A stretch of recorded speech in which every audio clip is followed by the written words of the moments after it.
எல்லாருக்கும் வணக்கம். இந்த வீடியோவில் நம்ம வெரைட்டிஸ் ஆஃப் croissant வந்து எப்படி பண்ணுறதுன்றதை பார்க்கலாம். அப்புறம் வந்து croissantல வந்து எத்தனை விதமான ஃப்ளேவர்ஸ் இருக்குது, டெக்கரேஷன் வந்து எப்படி வந்து அழகாக பண்ணலாம் அப்படின்றதையும் வந்து இந்த வீடியோவில் பார்க்கலாம். அதுக்கப்புறம் இந்த வீடியோ பார்த்துட்ருக்க நீங்கள் எத்தனை பேர் வந்து croissant வந்து டேஸ்ட் பண்ணியிருக்கீங்கன்னு சொல்லிட்டு எனக்கு கமெண்ட் பாக்ஸில் கமெண்ட் பண்ணுங்கள். ஸோ இப்போ தான் நான் வந்து croissantனா என்னென்னே நான் கேள்விப்படுறேன் அப்படின்றவங்களும் கமெண்ட் பாக்ஸில் கமெண்ட் பண்ணுங்கள். ஸோ நம்ம ஊரில் எத்தனை பேருக்கு வந்து croissant பற்றி தெரிஞ்சிருக்கு, சாப்பிட்ருக்கீங்கன்றத நானும் தெரிஞ்சுக்கிறேன்.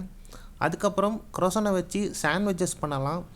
என்னென்ன விதமான சாண்ட்விச்சஸ் பண்ணலாம், என்னென்ன விதமான சாண்ட்விச்சஸ் பண்ணால் சூட்டபுளாக இருக்கும் croissantக்கு அப்படின்னு சொல்லிட்டு நான் இந்த வீடியோவில் சொல்கிறேன். அதுவும் பாருங்கள். நீங்கள் யாராவது வந்து ஹோம்மேட் பேக்கரி, அதாவது பேக்கரி வச்சுருக்கீங்கன்னா ஈவினிங் டைம்ஸில் இந்த ஸ்நாக்ஸ் மெனுவில் வந்து இந்த croissant சாண்ட்விச்சஸ்லாம் வந்து நீங்கள் வந்து புதுசாக மெனுவில் ஆட் பண்ணிங்கன்னா இது வந்து நல்லா சேல் ஆகிறதுக்கு வாய்ப்பு இருக்குது. நம்ம ஊரில் எப்போவுமே வந்து ஈவினிங் டைமில் டிஃப்ரெண்ட்டாக ஏதாவது ஸ்நாக்ஸ் சாப்பிட்ணுன்னு சொல்லிட்டு நிறைய பீப்புள் இருக்காங்க. ஸோ அவங்களுக்கெல்லாம் வந்து இது வந்து ஒரு அட்ராக்டிவாக ஒரு டிஃப்ரெண்ட்டாக இருக்கும்னு சொல்லிட்டு நான் நினைக்கிறேன்.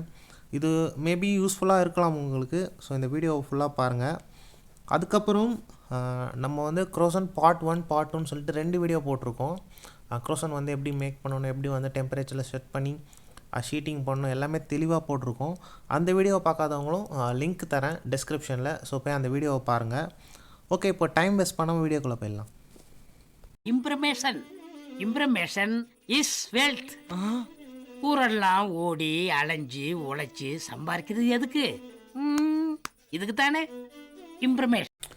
ஃபஸ்ட்டு வந்து நம்ம சாக்லேட் croissant எப்படி பண்ணுறதுன்றதை பார்க்கலாம். டெக்கரேஷன் பின்னாடி வந்து ஒரு சின்ன நைஃப்பில் வந்து ஹோல்ஸ் போட்டுக்கிட்டு ஒரு சின்ன நாசலில் பேஸ்ட்ரி க்ரீமும் சாக்லேட் ட்ரஃபுலும் சேம் குவான்டிட்டி எடுத்துக்கிட்டு அதை நல்லா மிக்ஸ் பண்ணிவிட்டு ஃபில் பண்ணிக்கலாம். அதுக்கப்புறம் வந்து டாப்பில் வந்து பார்த்திங்கன்னா நான் வந்து dark chocolate, milk chocolate half quantity melt பண்ணி, அப்படி இல்லைன்னா உங்ககிட்ட மில்க் சாக்லேட் இருந்தால் மில்க் சாக்லேட் யூஸ் பண்ணுங்கள், சூப்பராக இருக்கும்.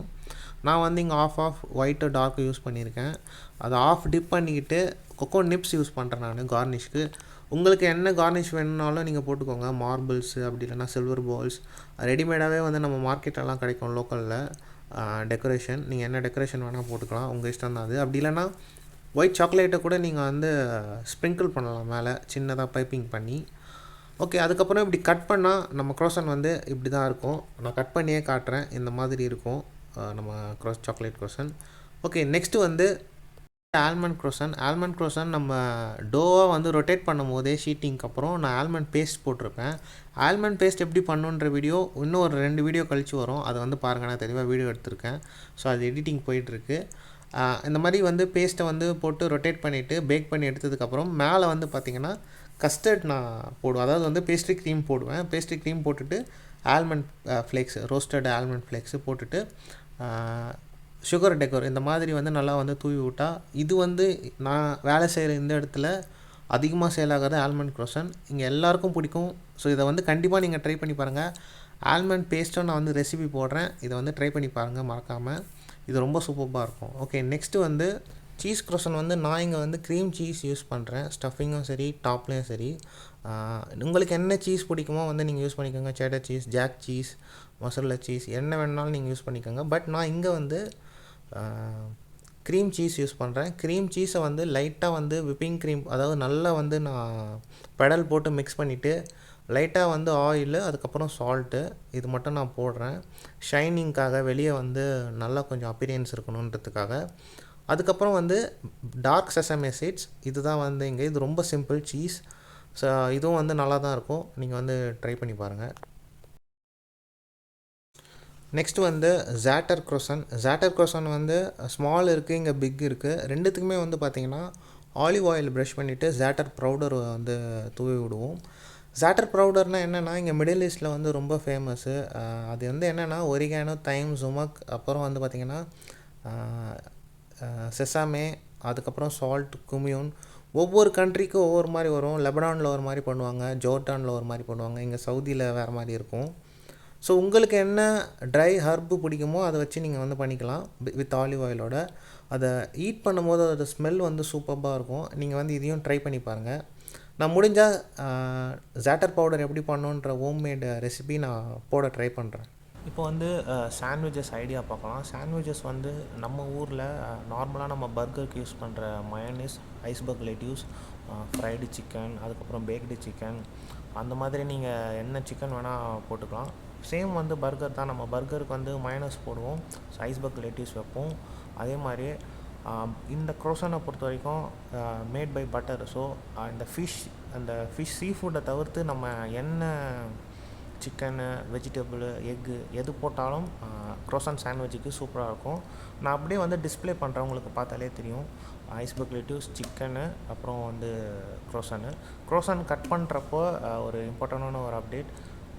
க்ரோசன் வந்து நீங்கள் கட் பண்ணுறீங்கன்னா பேக் பண்ண உடனே வந்து கட் பண்ணாதீங்க. ஒரு 1 hour 1.5 hour வந்து ரெஸ்ட் விட்டுட்டு க்ரோசன் அதுக்கப்புறம் கட் பண்ணுங்கள். அது வந்து அழகாக வந்து சாண்ட்விச் மாதிரி கட் ஆகும். பாதியாக கட் பண்ணிவிட்டு இந்த மாதிரி ஸ்டஃபிங் வச்சு நம்ம சாண்ட்விச் வந்து சேல் பண்ணலாம். அப்புறம் எக்கை வந்து ஸ்க்ராம்பிள்டு எக் பண்ணலாம். அப்படி இல்லைனா நார்மல் ஆம்லேட் மாதிரி பண்ணிவிட்டு இதே தான் ஐஸ்பர்க் லெட்யூஸ், மயோனீஸ், நம்ம எக்ஸ் வந்து பண்ணலாம். அதுக்கப்புறம் சீஸும் வந்து பண்ணலாம். மிக்ஸ்டு சீஸ் வந்து போட்டுட்டு 2 சைடும் பேக் பண்ணிவிட்டு க்ரோசனை வந்து சாலமண்டரில் வந்து பேக் பண்ணிவிட்டு அந்த மாதிரியும் நம்ம வந்து சீஸ் க்ரோசன் பண்ணலாம். அதுக்கப்புறம் நம்ம ஊரில் பப்ஸுக்கு இது பண்ணுற நீங்கள் என்ன இது வேணால் வந்து இதுக்கு வந்து பண்ணலாம். மயோனஸ் மட்டும்தான் இல்லை, காக்டெயில் சாஸும் இருக்குது. காக்டெயில் சாஸ்னால் mayonnaise, ketchup, vinegar, salt, pepper இதெல்லாம் வரும். க்ரஸ்ட் பெப்பர் வரும். அதை நான் முடிஞ்சால் ஒரு நாள் நான் வந்து ரெசிபி வந்து போடுறேன். ஓகே, இதுதான் வந்து ஒரு எக்ஸாம்பிளுக்காக நான் வந்து ஒரு ஐடியாக்காக நான் வந்து சொல்கிறேன்.